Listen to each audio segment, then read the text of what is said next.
Assalomu alaykum qadrli teletomoshabinlar, Minbar Tok shousining yangi soni efirda. Bugun ham muhim mavzuda gaplashamiz. Banklardagi omonatlar kafolatlanadimi? Aynan bu mavzuda studiyamizga ekspertlar guruhi taklif etilgan. Assalomu alaykum.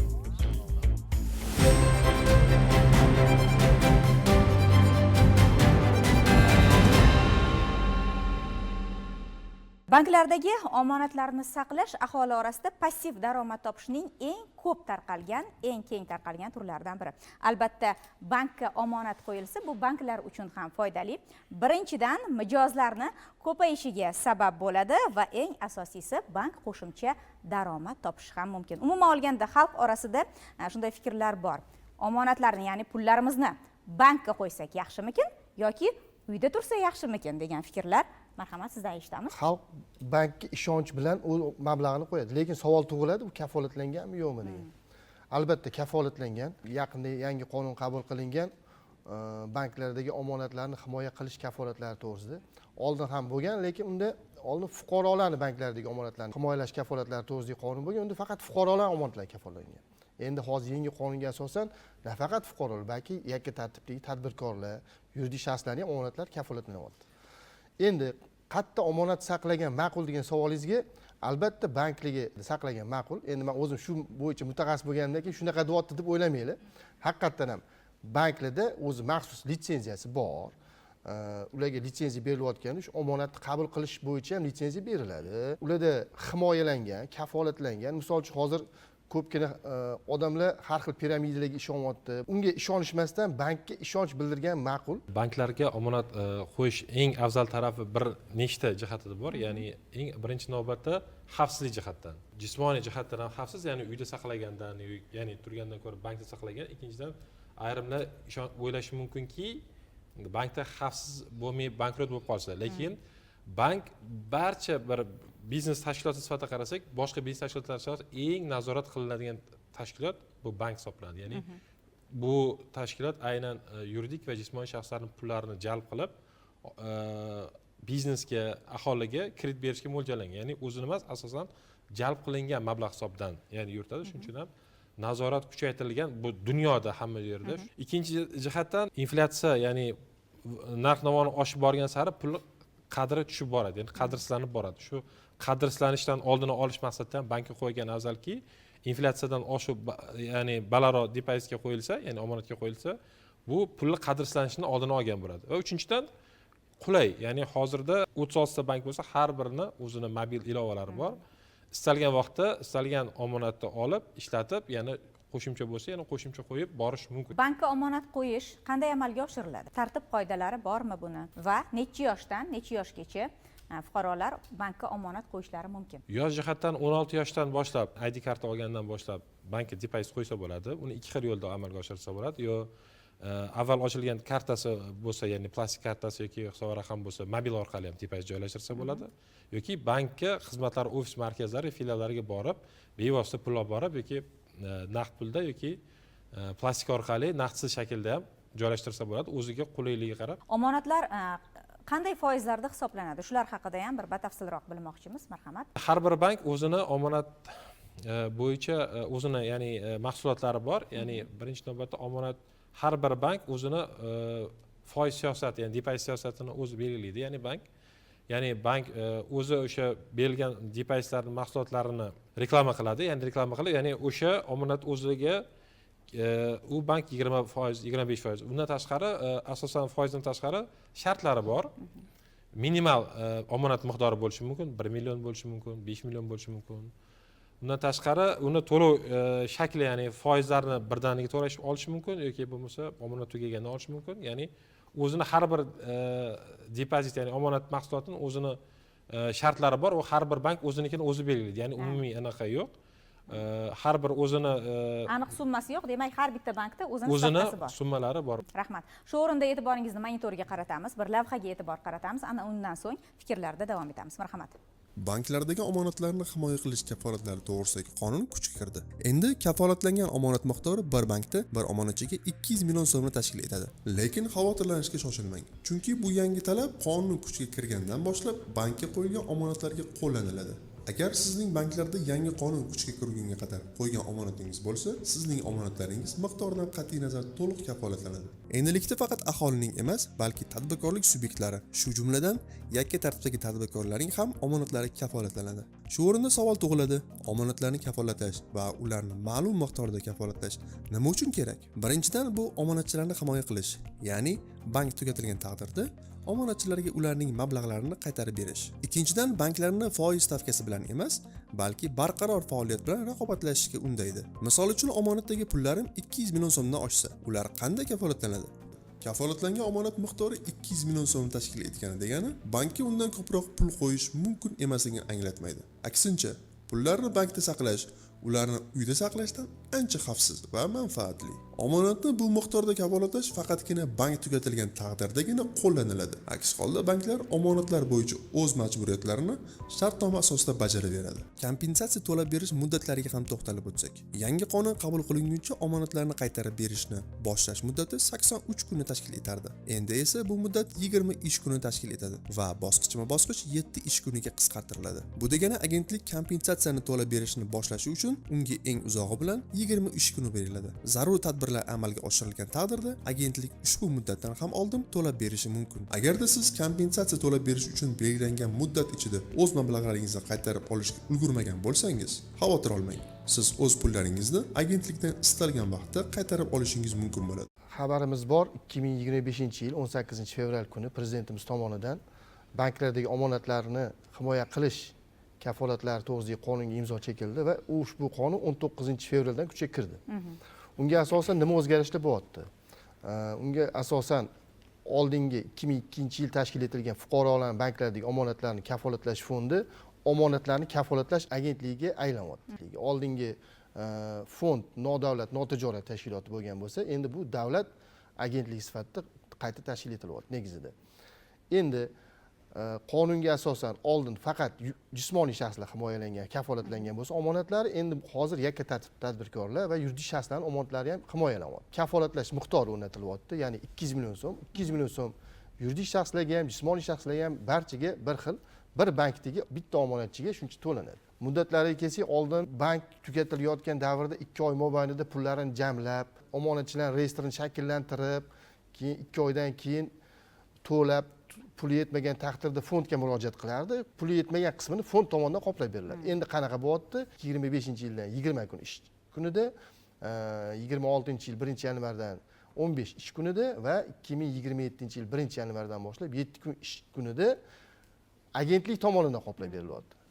Bu yerda qulayligi nimadaki, odamlar ortiqcha vahimaga berilmasligi, 3 oyga yaqin davomida o'zini omonatini olish imkoniyati bo'lmaganligida unga ham o'sha 3 oyda ham yaxshigina foiz tug'ilardi. Banklarda shuni domino usuli deyiladi. Masalan uchun bir bankda agar bir buzilish bo'lsa yoki bir bankrotlik sodir bo'lsa, insonlar avtomatik ravishda vahimaga tushadi. Ya'ni boshqa banklardan ham o'z omonatini qaytarib olish choralarini ko'rishadi, ishonch yo'qoladi. Shu ham mana shu 7 kun qisqa muddatda qoplab berilishi, kafolatli qoplab berilishi, davlat tomonidan himoyalanishi bu o'sha narsani oldini oladi. Mavzu boshlanishidan avval bizni ijodiy guruhimizda ham bir shunday fikrlar bo'ldiki, qiziqib qolishdi va mavzu o'rganilgandan keyin shunday imkoniyat bor ekan, biz ham foydalansak bo'lar ekan degan fikrlar bo'ldi va necha so'mdan boshlab yoki necha AQSh dollaridan boshlab bankka qo'yilsa bo'lar ekan va qancha so'mmagacha, menimcha miqdori belgilanmagandir, u qanchadan boshlab biz qo'ysak bo'ladi va so'mdami yoki AQSh dollaridami, qaysi bir bizga foydaliroq degan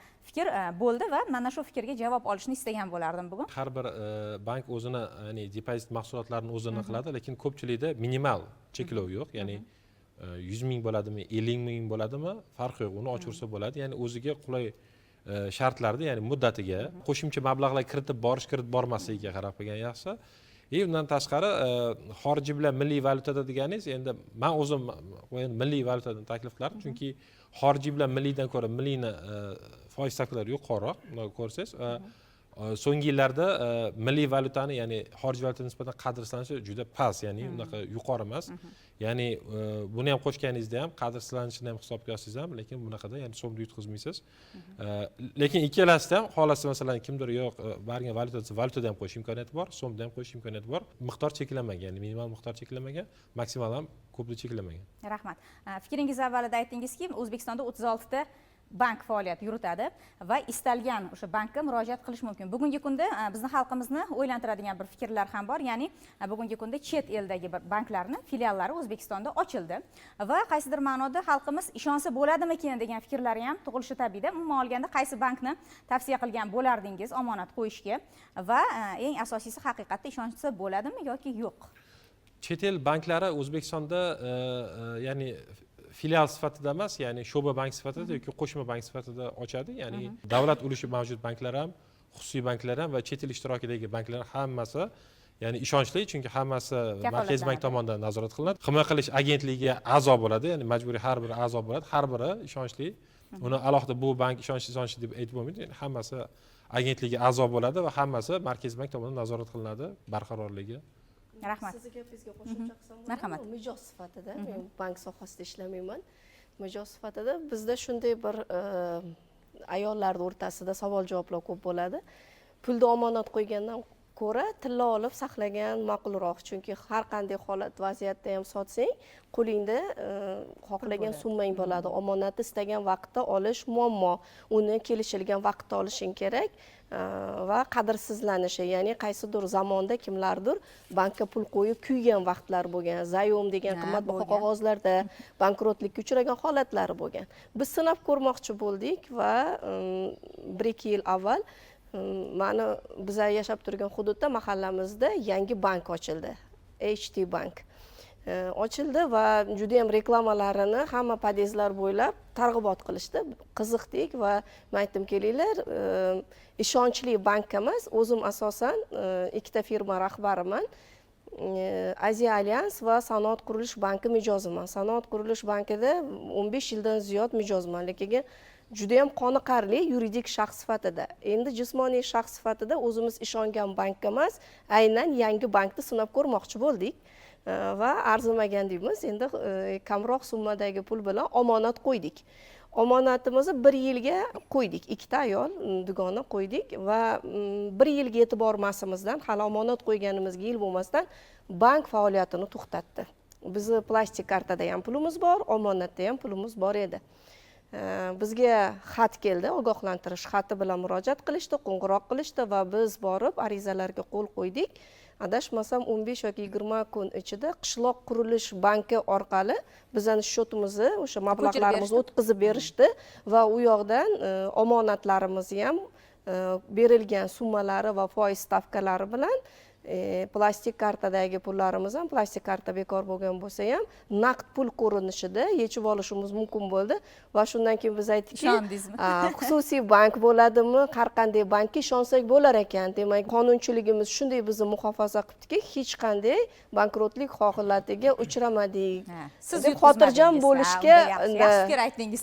Hozir nima derkinsiz deb qarab turgandim-da. Shundan beri bank omonatlari haqida gap ketadi. Bank sohasida o'zim iqtisodchi bo'lganligim uchun ko'p gapirib chiqsam, Instagram tarmoqlarida e'tirozlarga ham uchraganman, lekin tadbirkor sifatida, bir ayol sifatida aytgan bo'lardimki, inson baribir qaysidir qo'shimcha mablag'ini investitsiya qilib kiritganda ham foiz stavkasiga qarab turib biznesga biz o'sha pulni tikamizda, u yerda ham baribir daromadimizni qaysidir ma'nodagi shkalasini ko'rmasak, hech qachon o'sha pulni borib investitsiya qilmaymiz. Har qanday sohada ham yoki savdo qilish uchun qaysidir mamlakatdan mal olib kirsak ham qaysidir qiymat belgilangan miqdordagi stavkada foiz qo'yamiz.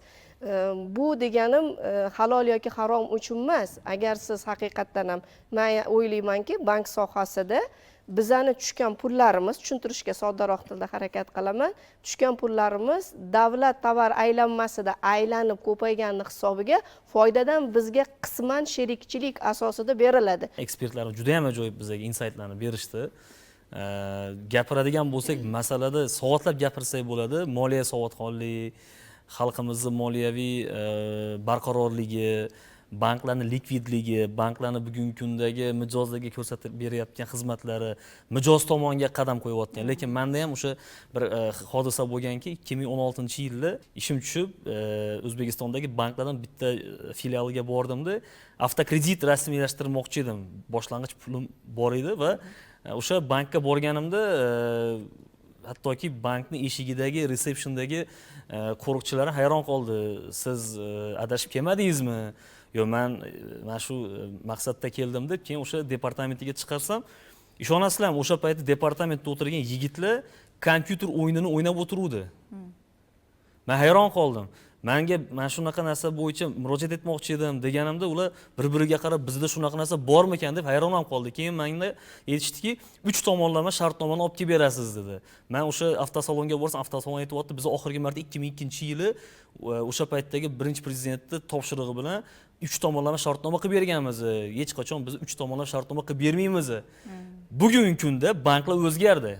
Bugun banklar o'zi chiqyapti. O'zi taklif etyapti. Nimadan dalolat? Birinchidan O'zbekiston ochildi. Ikkinchidan haqiqiy raqobat borda. Davlat banki bo'lsin, xorijiy bank bo'lsin, xususiy bank bo'lsin, bugun ya'ni iste'molchilarning xarid qobiliyatidan kelib chiqib bozor to'ynayapti va bu to'g'ri. Endi Markaziy bankning ko'pchilik tarbiyalaydigan bank yoki bo'lmasam qanaqadir bir jazolash banki deb tasavvur qiladi. Aslini olganda regulyator bo'lishi kerak. Bu bizda bitta bizda emas. Amerika Qo'shma Shtatlarida, Yevropa banklarida bor. Osiyoning taraqqiy etgan davlatlarida markaziy bank tushunchasi bor va bu butun bank tizimini tartibga soladigan, tartib degani bu o'zini vaqtida birovning haqqini birovga o'tkazmaydigan institutsional tuzilma degani. Va meni nazarimda bugun aynan markaziy bankni ham o'zgarishiga biz guvoh bo'lmoqdamiz. Shuning uchun boya aytgan savolingizni omonatlarni qayerda saqlash mumkin? O'zi meni nazarimda omonat masalan agar bankka qo'ymoqchi bo'lsa, uni ko'paytirishni birinchi navbatda o'sha pul miqdorini saqlab qolishi o'ziga ham olsa to'g'ri bo'lardi. Ma'lum bir muddatga qo'ydimi, demak o'sha pulni saqlab qoldi. Inflyatsiyadan saqlab qolishi mumkin, o'g'irlikdan saqlab qolishi mumkin. Masalan, siz hozir aytdingiz, tilla deyapsiz, uyingizni saqlaysizmi tillarni? Bu masala-ku. Masalan, men o'ylardimki, agar kelajakda shunaqa balkim bordir banklarda, bilmayman, tillani ham bankka qo'ysa, qaysidir bir kafolat asosida. Banklarda shunday bir omonat turlari taklif etiladiki, faqatgina shu mustaqillik bayramlarida, mana mustaqillik omonati, Navro'z omonati, yubiley omonatlari degan bir fikrlar ham bordi. Noto'g'ri aytmayapman, menimcha haqiqatda shunaqa narsa bor. Lekin mana shu jarayonlar katta foiz stavkalarida taqdim etiladida, juda ham qisqa muddatda shu ommalashtirilmagan holatda tugab qolganini eshitamiz-da. Umuman olganda mana shunday omonat turlari taklif etilayotganida shu xalqqa ochiqmi yoki biz qayerdan bilsak bo'ladi? Chunki biz har doim shu joyda bilmay qolamiz. Ayrim banklar qaysidir ya'ni bir bayram bo'ladimi, yo o'zini qaysi nechadir yillik bank, yillik bo'ladimi? Lekin har birini e'lon qilib berib boradi, o'zini rasmiy saytidan e'lon qilib boradi. Bundan tashqari o'zini mobil ilovalarida, ya'ni push xabarnoma deydi, ya'ni push уведомление ruschasiga ketadi, ya'ni xabarnomalarda, ya'ni qanaqa omonatlar qachongacha taklif qilinishini ko'rsatadi, ya'ni shartlari. To есть agar bank mijoz bo'lsa, agar o'sha aynan bank mijoz bo'lsa, o'ziga xabar keladi.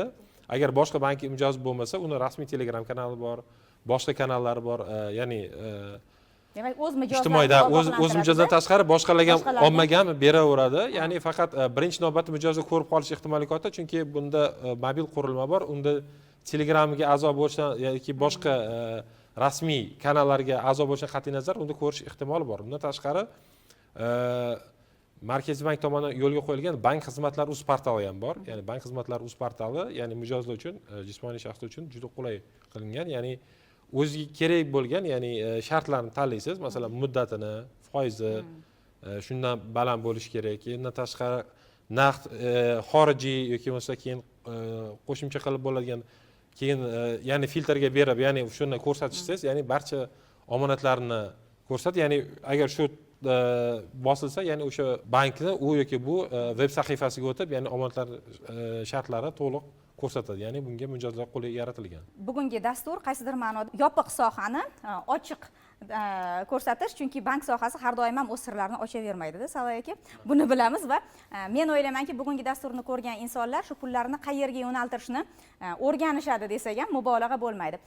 Sizga savol to'g'ridan to'g'ri berilmoqchi, 2025-yilda pul mablag'larini qaysi sohaga bir investitsiya, sarmoya qilishni taklif qilgan bo'lardingiz? Hozirgi kunda 2025-yilda tendensiya shaxsiy brendga kuchayyapti va boya savol bermoqchida. Misol uchun siz aytyapsizki, hozir omonatni bankka qo'ysangiz yaxshi deyapsiz, lekin hozirgi xalq orasida, ya'ni O'zbekistonda hamma o'zini shaxsiy brendiga sarmoya kirityapti va hozirgi kunda bu bankdan ko'ra bir necha barobar, bir necha foiz ko'proq barobar o'ziga qaytaryapti. Men savolim shundan iboratki, misol uchun mana sizlar ham shaxsiy brendi xabaringlar bor. Hozir qanaqa tendensiya bo'lyapti, что hamma qiziqyapti. Pul bankka kiritish kerakmi yoki shaxsiy brendga ham degan fikr menda bor.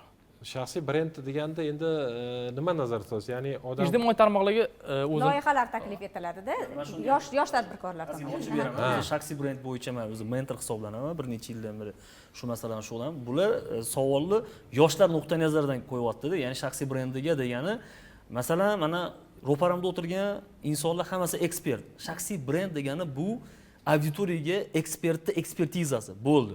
3 ta so'z bilan tushuntirib bersa bo'ladi. Lekin soha har xil bo'ladi. Moliyaviy texnologiya, salomatlik bo'lishi mumkin, sport bilan bog'liq bo'lishi mumkin, siyosatshunoslik bilan bog'liq.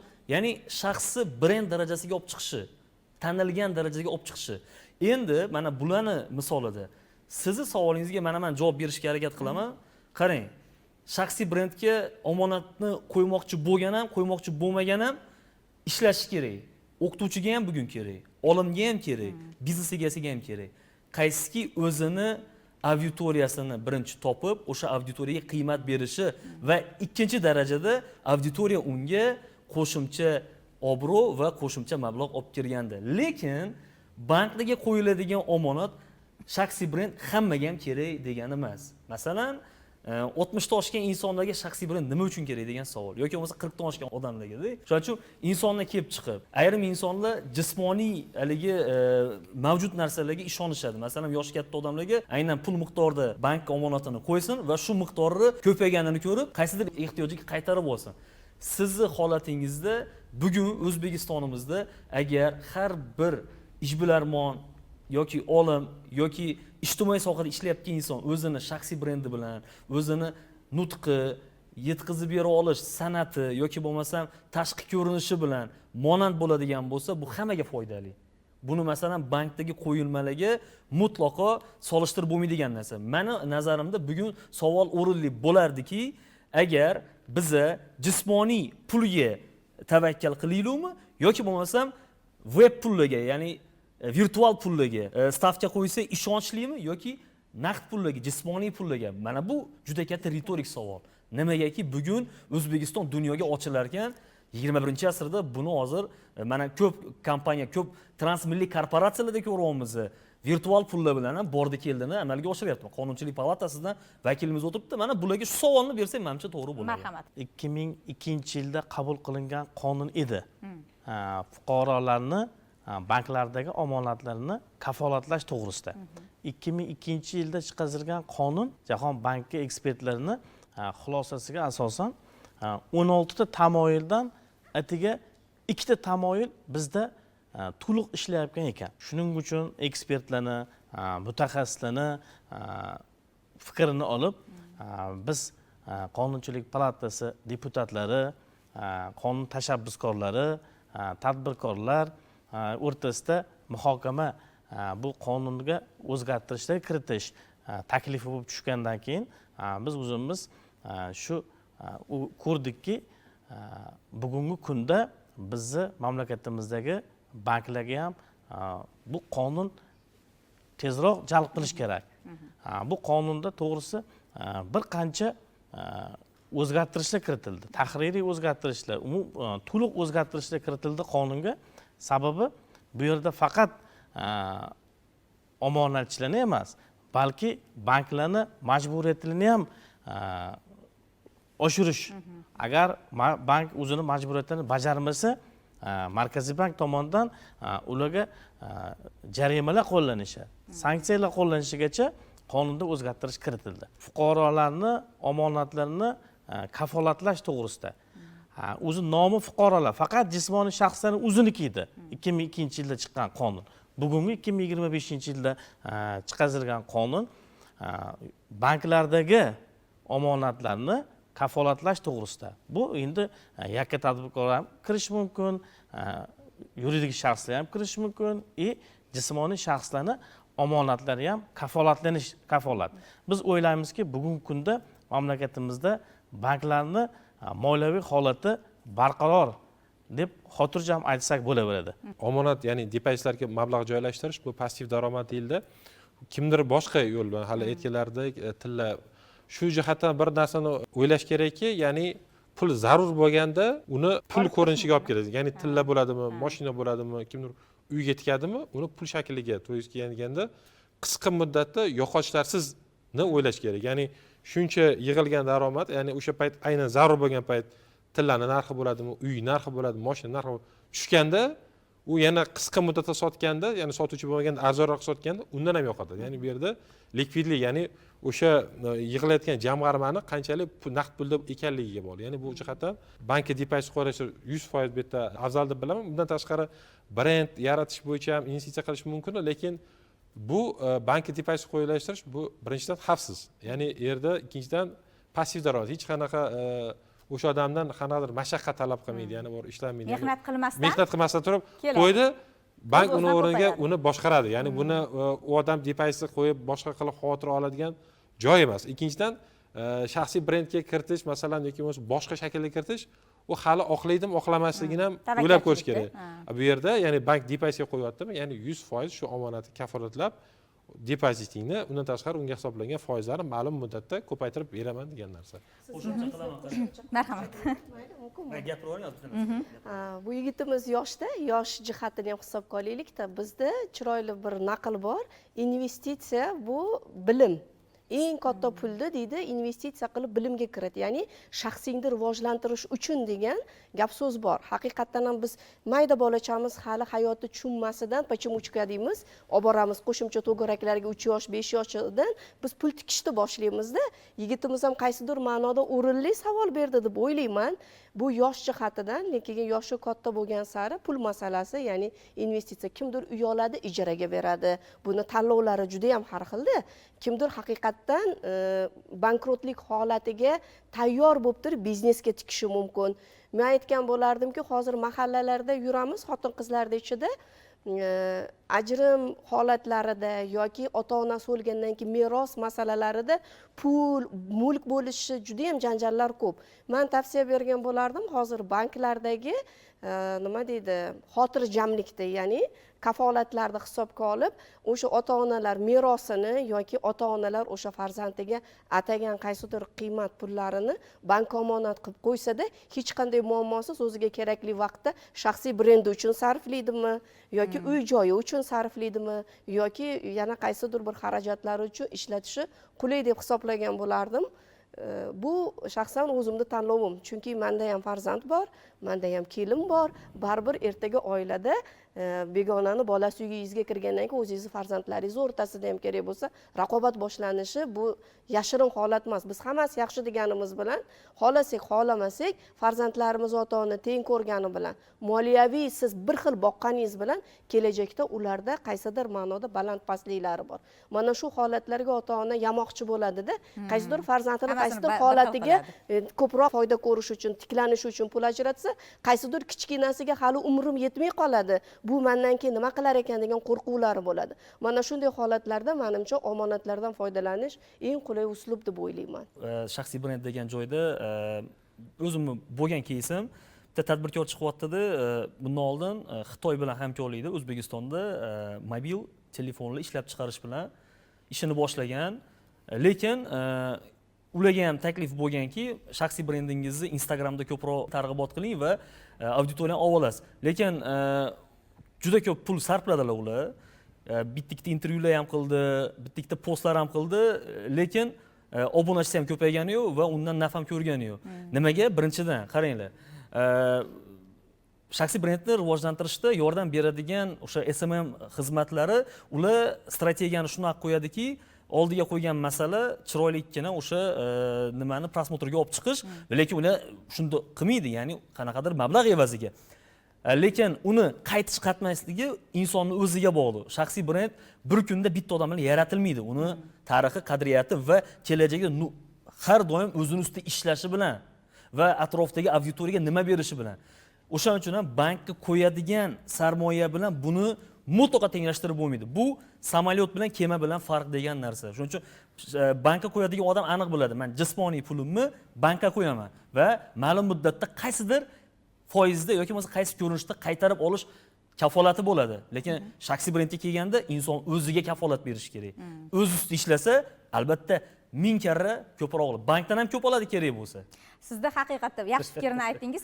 Men o'ylaymanki, siz bankdan ham ko'p pul olganingiz uchun, o'z ustingizda ishlab muvaffaqiyatga erishganingiz uchun bugun studiyadasiz. Keling, birozgina shu mutaxassislarimizga va xalqimizga o'zingiz haqingizda, o'zi erishgan yutuqlaringiz haqida, qisqasi nech pulingiz bor, shu haqida gapirib bering. Ana undan keyin bemalol savollarni bersangiz bo'ladi. Chunki bugungi kunda yoshlar uchun imkoniyatlar yaratilgan va shu imkoniyatdan foydalanayotgan bir tadbirkor misolida kelgansiz studiyaga. Marhamat.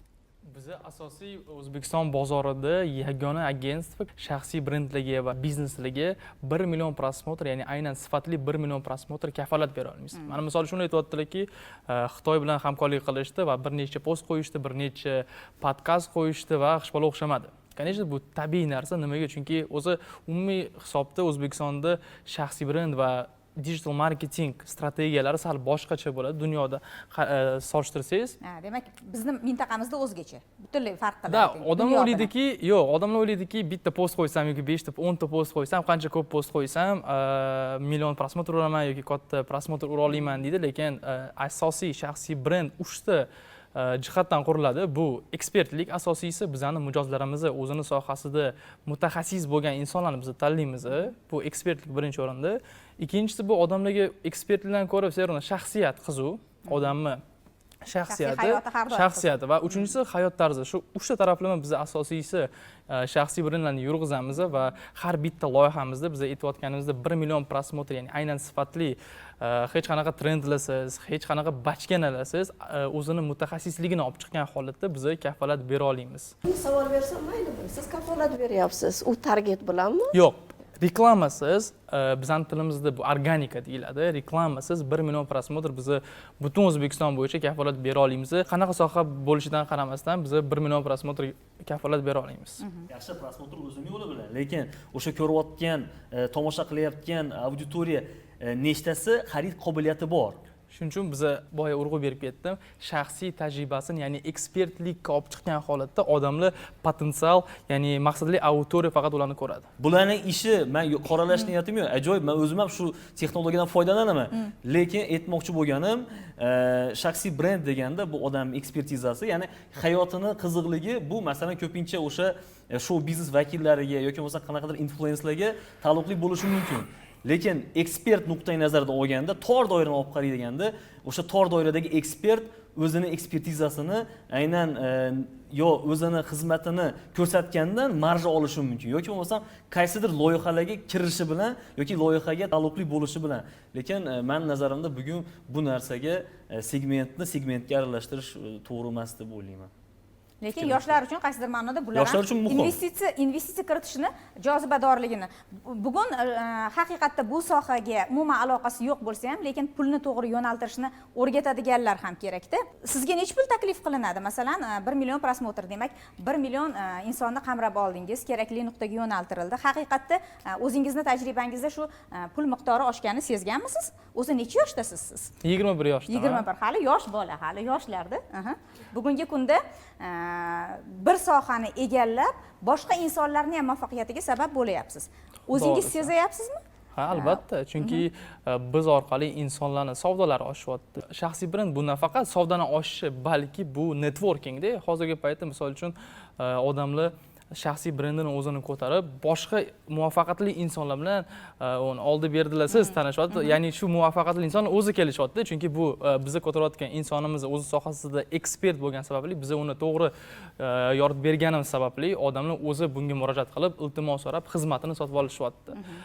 Va misol uchun bozorda общий shaxsiy brendlarni narxi so'mda aytadigan bo'lsam, 6 milliondan boshlanadi, to bir 50-100 milliongacha ham borishi mumkin. Ya'ni qanaqa kafolatga qarab. Ya'ni ba'zi bir insonlar so'rashi mumkin, 50 ming ta obunachi kerak. Bu juda katta ish, chunki hozirgi paytda bizda 20 ta inson komandamizda ishlasa, hammasi yoshlar, komanda. Hammasi yoshlar. Hammasi yoshlar bilan ta'minlangan. 18 yoshdan 24 yoshgacha asosiy bizning komandamizda insonlar. Rahmat. 2016-yilda umrimda birinchi marta Mobicon.uz degan konferensiyada mutlaqo tasodifan ishtirok etganman. U payti Toshkent temir yo'l muhandislik institutida dars berardim, o'qituvchi edim. mani dunyoqarashim o'zgardiki, o'zingni o'zing yarat degan bitta tamoyilni eshitib qoldim bitta mentordan va o'shandan e'tiboran men ko'p shu mavzularda seminar treninglarga, master klasslarga qatnashib va chinakam ma'noda o'zimni shaxsiy brendimni yaratishga muvaffaq bo'ldim. Lekin mening Instagramimda, mening Facebookimda, mening Telegram kanalimda millionlab yoki 100 mingtalab, 10 mingtalab ham odam yo'q. Lekin meni maqsadli auditoriyam, meni tor doiradagi investorlar, ishbilarmonlar, olimlar va kreativ yoshlar, ya'ni o'zini yo'lini tanlab olgan ishbilarmon insonlar tomosha qiladi. Shularga men insight bering, bitta odam bo'lsa ham-da, bu meni ekspertizam. Va men 1 sent ajratmasdan o'zim o'rganaman, o'sha mobilograflar bilan suhbatlashib, boshqa. Lekin yana takrorlayman, buni bankdagi qo'yilmalar bilan tenglashtirib bo'lmaydi. Bankning qo'yilmasi alohida, bizning mavzu alohida. Rahmat. Shu o'rinda haqiqatda bankdagi omonatga mavzuga qaytamiz. Umuman olganda bugungi kunda banklar deganda biz insonlar kredit oladigan joy deb o'ylab qolyapmiz-da. Boramiz, kredit olamiz, rasmiylashtiramiz deb o'ylayapmiz. Demak, kredit oladigan insonlar juda ham ko'payib ketdi bugungi kunda. Va shunga yarasha statistika ham bormi? Omonatga pul qo'yuvchilar ham ko'payganmi yoki xalq birozgina bu sohadan hali ham qo'rqayaptimi? Shular haqida ham bilmoqchimiz. Albatta, omonat banklarga nisbatan ishonch oshgan. Buni misol uchun agar statistik ma'lumotlarni keltiradigan bo'lsak, 2017-yilda 37 trillion bo'lgan bo'lsa, so'm. Hozir jami omonatlar 308 trillion tashkil etadi. 9 baravardan ziyodga oshgan. 5 yilda tahlil qilganda banklardagi omonatlar yiliga 30% dan oshishi kuzatilgan. Bu esa o'z navbatida shu banklarga bo'lgan ishonchi, insonlar va yuridik shaxslar tomonidan banklarga bo'lgan ishonch ortishi va banklarga kelib mablag'ini qo'yishidan darak beradi. Bu yigitni ko'rib xursand bo'ldim. Haqiqatdan misol uchun mana kelajakka sog'lom nazar bilan qarayapsiz. Barakalla, misol uchun bunaqa yoshlar ham kam. To'g'ri, 21 yoshda misol uchun biza 21 yoshda hali to'g'risi otamizdan pul so'rab yurganmiz. Shunaqa edikda. Mana opam aytayotdilar misol uchun, to'g'ri, bu kimdir bu biznes qila oladi, kimdir qila olmaydi. Biznes qila olmaydiganlar passiv daromad, ya'ni omonatga qo'ysin. Opam aytganlarni keyin kerak vaqtda olsin deb mana bersin, bolasiga ham boshqagami. Endi agar omonatga pulni qo'yadigan bo'lsak, nafaqat o'zimizga, balki mamlakatimiz rivojiga ham hissa qo'shgan bo'lamiz, chunki u оборотga qo'shiladi. Savol berib keting. Marhamat. Qiynagan savolda, aktual savol bu, tema deydi-yu, mavzu. Faktoring xizmati rasman tan olindi 24-yilda. Hurmatli prezidentimiz alohida urg'u berdilar tadbirkorlar bilan bo'lgan uchrashuvlarida. Faktoring nechog'lik bugun bizani aylanma mablag'larimizni kafolati uchun kerak edi? Bir, ikkinchi savolim bo'ladi. Mikrokredit tashkilotlari bugun O'zbekistonda ko'paymoqda. Buni Markaziy bank o'zini tartibiga olganmi, olmaganmi? Ikkita savol. Rahmat oldimdan. Ikkinchi savoldan boshlasam, O'zbekistonda o'zi bir qisqacha aytsam, ikkita turdagi kredit tashkilotlari, bu birinchisi banklar, ikkinchisi nobank kredit tashkilotlari deyiladi, ya'ni bank bo'lmagan. Kuni kecha prezidentimiz tomonidan imzolangan qonunga asosan banklar, ya'ni oddiy banklardan tashqari, ya'ni mikro moliya banklari ham tashkil etilyapti. Mikro moliya banklari ham oddiy banklarga o'xshab, u ham depozit qabul qiladi va ularni ham u yerga qo'yilgan depozitlar ham kafolatlangan bo'ladi. Ishonsa bo'ladi demoqchi. Ishonsa bo'ladi. Endi nobank kredit tashkilotlariga keladigan bo'lsak, bu mikrokredit tashkilotlari bor, u Markaziy bank tomonidan nazoratga olinadi.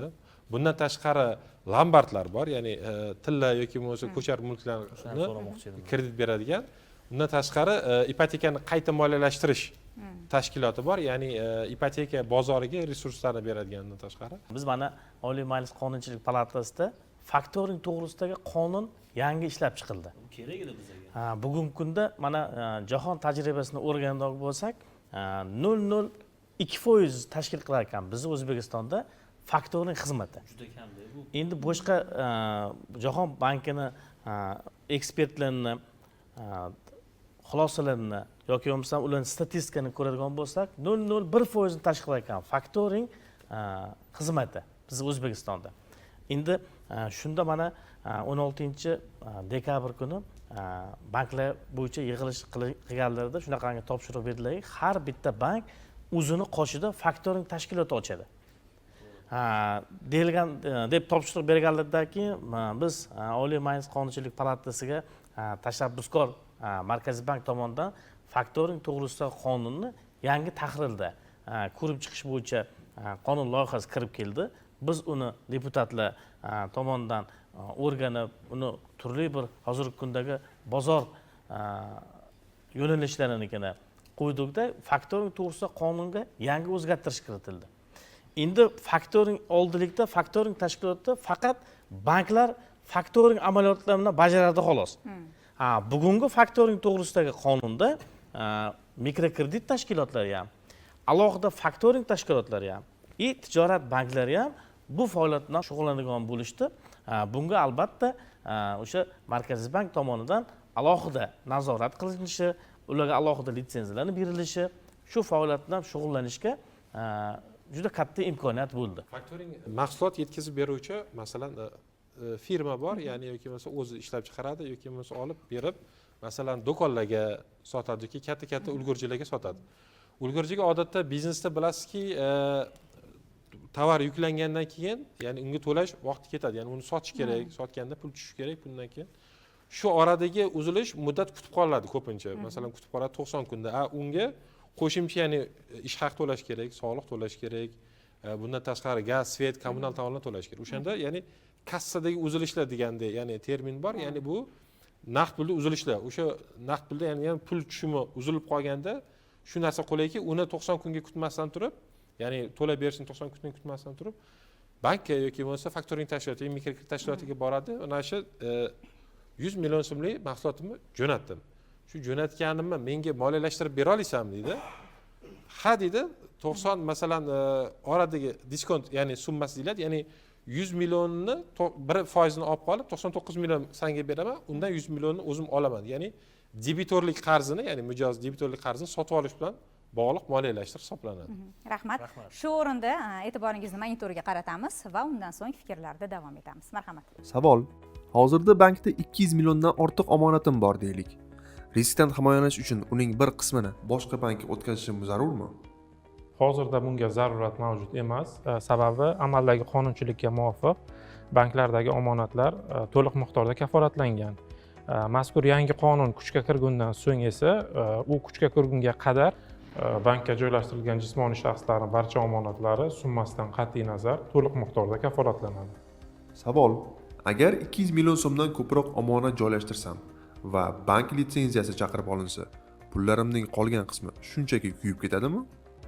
Buni bunaqa tushunmaslik kerak, sababi yangi qonun kuchga kirgandan so'ng agar bankka joylashtirilgan omonat 200 million so'mdan oshadigan bo'lsa va mazkur bank to'lovga qobiliyatsiz bo'lib qoladigan bo'lsa, omonatni 200 million so'mgacha bo'lgan qismi omonatlarni kafolatlash agentligi tomonidan to'lab beriladi. Undan oshadigan qismini esa omonatchi bankdan talab qilish huquqi saqlanib qoladi unda. Ya'ni bankni tugatish doirasida bankni o'sha barcha mol-mulki, aktivlari sotiladi va mana shu sotishdan tushgan mablag' hisobidan o'sha omonatni 200 million so'mdan oshadigan qismi talablarni qanoatlantirish navbati bo'yicha to'lab beriladi.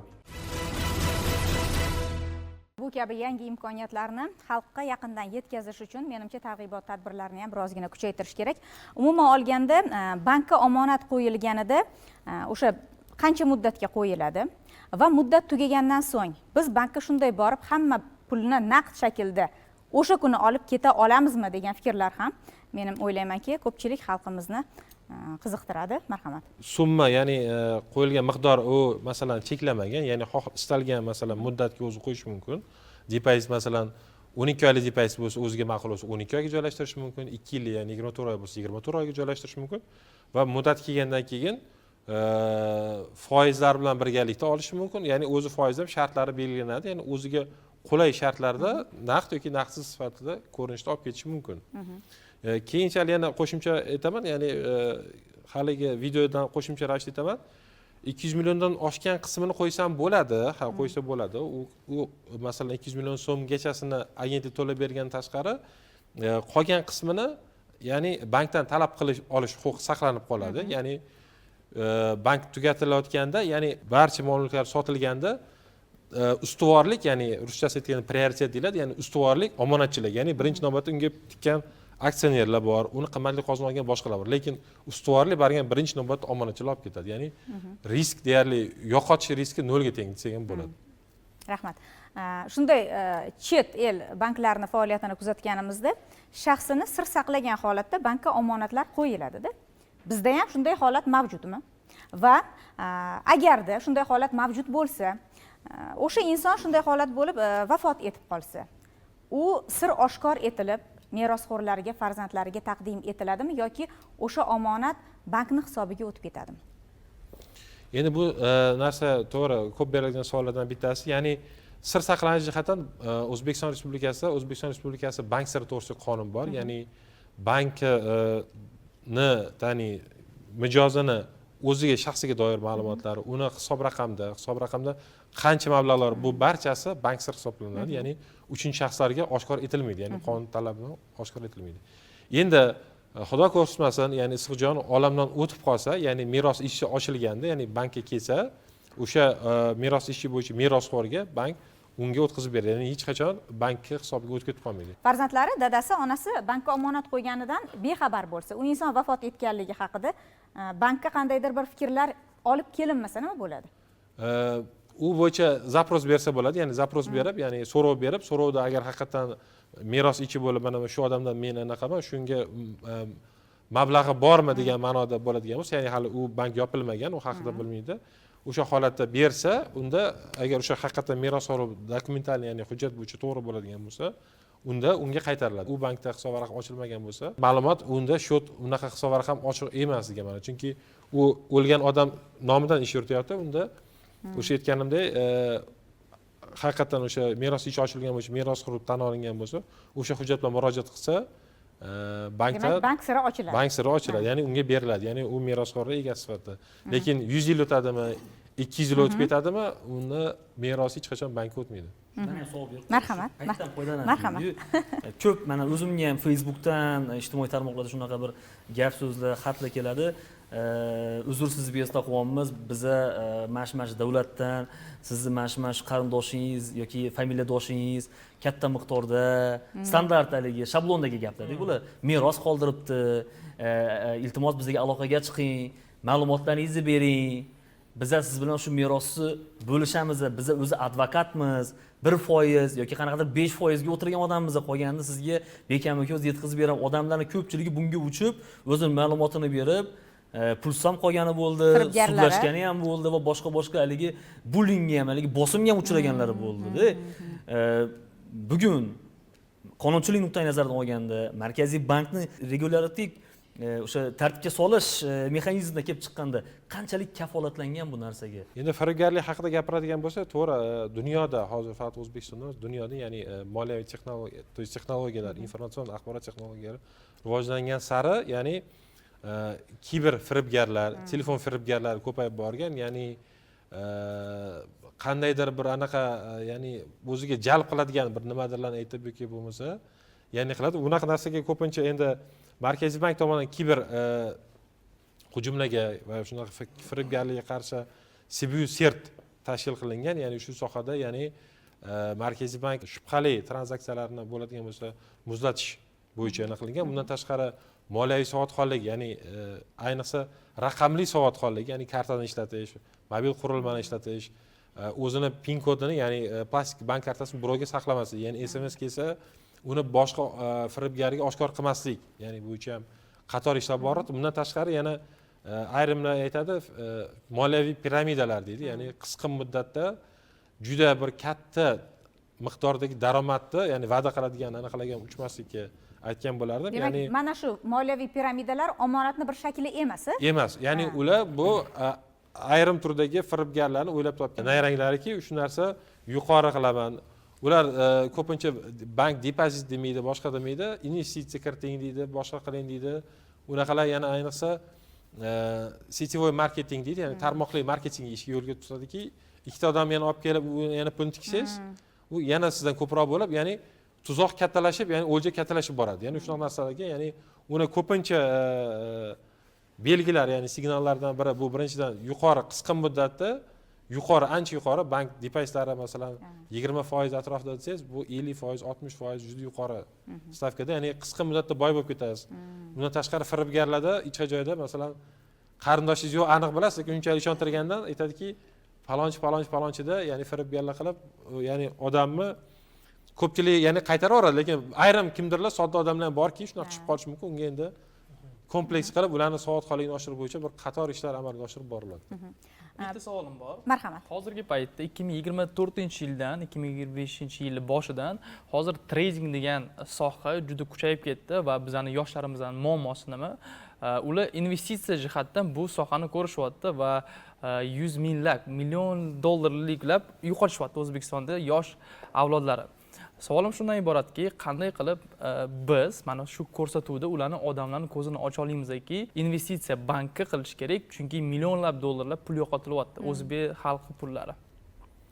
Endi trading bo'yicha aytadigan bo'lsak, trading endi bu o'zini ko'pincha ayniqsa menimcha valyuta trading bo'yicha nazarda tutgan bo'lsangiz kerak. Forexda, ya'ni valyutani olib ma'lum muddatda saqlab, undan keyin sotish. Bu endi ancha nima deydi, tavakkalchilik operatsiya, ya'ni ayniqsa agar o'sha trading bilan shug'ullanayotgan fuqaroda bu moliyaviy fundamental kuchli bilimi bo'lmasa, ya'ni u fundamental tahlil deydi, texnik tahlil deydi, ya'ni unda o'zida bazaviy bo'lmasa, uni yo'qotish muqarrar, chunki u daromadligi yuqori bo'lishi mumkin. Shuni bilishimiz kerakki, daromadli bunaqa yuqori bo'ladiganda har doim risk ham yuqori bo'ladi. Ya'ni risk yuqori bo'lgan sari, to есть qisqa muddatli daromadga uchaman deb o'ylab, ozgina bitta o'ynaydi, oladi, sotadi, dollar yoki yevro olib sotadi, yutish mumkin, lekin ertasi kuni o'sha yutqishi mumkin. Ya'ni oson topilgan pullar to есть o'sha narsada, undan tashqari keyin Forexda plicho deydi, ya'ni yelka beradi, ya'ni 100 so'm tiksangiz yana broker yana ozgina pul berib turib, uni pul bilan birga o'zingizga ham yutqizib qo'yish ehtimoli katta. Shuning uchun maslahat bergan bo'lardim. Mo'tadil oshib borsa ham, muntazam ravishda anaqaga qo'yish, ya'ni depoziz, chunki bank shunga moslashgan tashkilot, ya'ni butun mutaxassis ishlaydi. Bu yerda uni har qanday riskovanniy, ya'ni tavakkalchilikka asoslangan operatsiya qilmaydi, ya'ni shartlar tayin ochiq qoidalar bilan o'ynaydi. Ya'ni bilimiga nima deydi, kuchli odam bo'ladigan bo'lsa, menimcha tradingga kirmagan ma'qul, chunki bu narsa ko'pchilik mavzuni tortadi deydi. Qarang, yaqinda mana Oliy Majlis Qonunchilik palatasi deputatlarimizni birinchi o'qishda tavakkalchilikka asoslangan o'yinlarni bozorini tartibga solish bo'yicha qonunni ko'rib chiqdilar va bir ovozdan ma'qulladilar. Bu meni xavotirga soldi. Nimaga? Bu kabi mana biz talab qo'yyapmiz. Demak, ma'lumotlaringni O'zbekistonda saqlaysan, kafolatlarni berasan boshqa. Lekin biz hozir men 1 soatdan ortiq mashqni muhokama qildik-da. Odamlarimizni bankda 1 yil nima qilaman kutib. Mana shu haligi u yoki bu tavakkalchilikka asoslangan o'yinlarga o'zim qo'yaman-da. 1 soatda yo boyib ketadi, yo parakanda bo'lib ketadi. Lekin buni ijtimoiy xavflari ham bor-da. Men nazarimda bugun biza bunga qanaqadir yo yosh chegara, qat'iy yosh chegara yoki bo'lmasam haqiqatdan o'shalar agar O'zbekistonni aholisini boyitishga kelayotgan bo'lsa, gapsiz bo'lishi mumkin emas. Lekin birinchi navbatda xalqimizni ongini boyitishimiz kerak deb o'ylayman. Ikkinchidan, xalqimiz ilmdan boy bo'lishini biz yetkazishimiz kerak. 1 sekundda boyigan odam yarim sekundda kambag'al bo'lish ehtimoli juda yuqori. Shuning uchun men mana paytdan foydalanib, mana shu Oliy Majlis Qonunchilik palatasi vakili o'tiribdi, iltimos qilib qolaman. 100 dan 150 ga yaqin adashmasam, deputatlarimiz bor. Baraka topishsin. Ishlayapsiz, ishlamayapsizlar emas, iltimos bu qonunni yana bitta orqadan qaytarib bir ko'rib chiqinglar. Haqiqatda ham birinchi o'qishda ma'qullandi. Bu tavakkalchilik asosida shundoq ham noqonuniy faoliyat ko'rsatib kelayotgan edi bugungi kungacha. Biz bunda qonunchilik tashabbuskorlar tomonidan qonuniylashtirish, siz aytmoqchi yoshlarni yoshini chegaralash. Bunda mana o'zimizni mamlakatimizda bunaqangi faoliyat bilan shug'ullanib kelayotganlarga alohida litsenziya berish. Agar siz o'sha bergan litsenziya tashkilotga ro'yxat berib, mana mashla deydigan bo'lsa, ularni bloklab, o'zidan o'zi kira olmaydigan himoyalangan qonunda shu ham bor. Ikkinchi o'qishda bu takliflarni ham inobatga olamiz. Mana men xavotirdaman-da shu masalada. Men bitta emas, 37 million aholining xavotiri bor-da bu yerda. Biz farzandlarimizni kafolat yo'qda, ertaga 37 million odamni hamma farzandi bu bilan shug'ullanmaydi. Mayli, boy bo'lish bir tomondan yaxshidir, lekin aqliy boyligimiz muhim deb o'ylayman-da. O'shaning uchun har tomonlama pishig'ini o'ylab, hamma kamchiligi, hamma manfaatini o'ylagan holda qabul qilinsa barcha inson sizdan rozi bo'ladi. Bizga ko'zga ko'rinmayotgan ahamiyatli jihat shundaki, Salyagan boya ta'kidlab o'tdilar, moliya va savodxonlik. Qonunni ahamiyatli jihati shundaki, aholimizni shu yo'l bilan moliya savodxonligini oshirish masalasi yotibdi. Chunki hozir omonat kafolat summasi cheklanyapti. Bunda fuqaro borib o'rganadi, qaysi bankka pul qo'ysam bo'ladi. Oldin cheklanmagandi. Xohlagan bankka borib qo'ysa bo'lardi. Endi borib o'rganadi, bank holati qanaqa, moliyaviy holati, kapitalga javob berish qanaqa talablariga. Yana bir narsa aytmoqchiman, hozir banklarda ham mas'uliyat kuchayadi qonundan keyin. Kelgan har bir fuqaroga qo'yilayotgan omonat to'g'risida to'liq shartlar to'g'risida ma'lumot berish kerak. Shu jumladan agentlik faoliyati to'g'risida, omonatli kafolatlanayotganligi, qaysi muddatda olishi mumkin, qanaqa cheklovlar mavjud. Bitta oxirgi savol berib yuboray. Anaqa kesib berasiz, уже limit oshib ketib qoldi. Yo'q, bu meni savolim yoshlarga foydali bo'ladi-da. Men boya trading haqida gapirdim, seriozno qaramadinglar-da. Mana misol uchun bu menga emas, menga qiziq emas bu tema misol uchun, lekin odamlarga foydali bo'ladigan uchun aytmoqchiman-da. Mana shuncha yoshlardan boya seriozno qaramadinglar bu tema, tez o'tib ketdik, lekin misol uchun treyderlar misolida gapirsam, hozir har ikkinchisi kursni sotyapti, odamlarga bilim beraman deb, aytib millionlab dollarlar ketyapti-da boshqa joyga. Lekin nimaga hozir bank xodimlari har bitta banklar o'zini shaxsiy brendini yurg'izib, misol uchun, mana hozir juda zo'r insaydlar oldik, juda zo'r kerakli ma'lumotlar, investitsiya haqida oldikda, buni ommaga yoshligi hech kim ko'rsatmayapti. Nimaga buni targ'ibotni kuchaytirish kerak deyapsiz? Nimaga kuchaytirmayapmiz buni? Что odamlar tradingga million tikyapti-da, lekin banklarga O'zbekistonda rivojlanishga million tikishmayapti. Nimaga bu narsani ommaga olib chiqilmayapti? Ha, televideniyada bo'lyapti, lekin televideniyani yoshlar ko'rmaydi bu. Ijtimoiy tarmoqlar orqali kichkina roliklar sifatida taqdim etilsa yaxshi bo'lardi degan fikrlar bo'lyapti. Bu bo'yicha endi inobatga olamiz, ya'ni ijtimoiy tarmoqlarda o'zi Markaziy bank va boshqa anaqalar banklar ham faol-ku. Endi balkim o'sha qaysidir sohani, ya'ni segmentni qamrab olmagandirmiz. Balkim chunki forex aytganingiz to'g'ri gap. Yuqori tavakkalchilikda ko'pi ayniqsa qisqa muddatda boyib ketaman deb, ya'ni bor butini ham, ya'ni yiqqan pulni ham yo'qotish ehtimoli juda katta. Boya dastur avvalida aytildi-ku, bugun biz yopiq soha haqida ochiq ma'lumotlarni taqdim etamiz. Banklar har doim ham o'zlaridagi shu ish uslublarini, o'zlaridagi sir asrorlarini ochiq ommaga oshkor etavermaydilar. Bugungi fikr yaxshi bo'ldi, demak ijtimoiy tarmoqlar orqali 2 daqiqalik, 1 daqiqalik videoroliklar taqdim etilsa, mana yoshlarni ham bir o'zlariga kerakli bo'lgan ma'lumotlarni olishiga yordam berardi. Hozir yangi qonunimizda aynan shu narsa ko'tarilgan, shu modda qo'yilgan o'tda aholini, ya'ni ommaboplikni oshirish bo'yicha banklarga, agentlikka, markaziy banklar bilan birgalikda ommaboplikni oshirish. Bu bo'yicha modda kiritilgan, bu bo'yicha strategiya ishlab chiqilyapti. Bu bo'yicha albatta ish olib boriladi. Ko'rsatuvga kelganimizda ham shuni bir debochasi, hozir boshlanishi, sekin-sekin ertaga agentlik bo'lgandan keyin o'zining sayti, veb-sayti, banklar o'zini mobil ilovalarida hammasida bo'ladi bu narsa. Ijtimoiy tarmoqlarda ham bu narsa yuritiladi.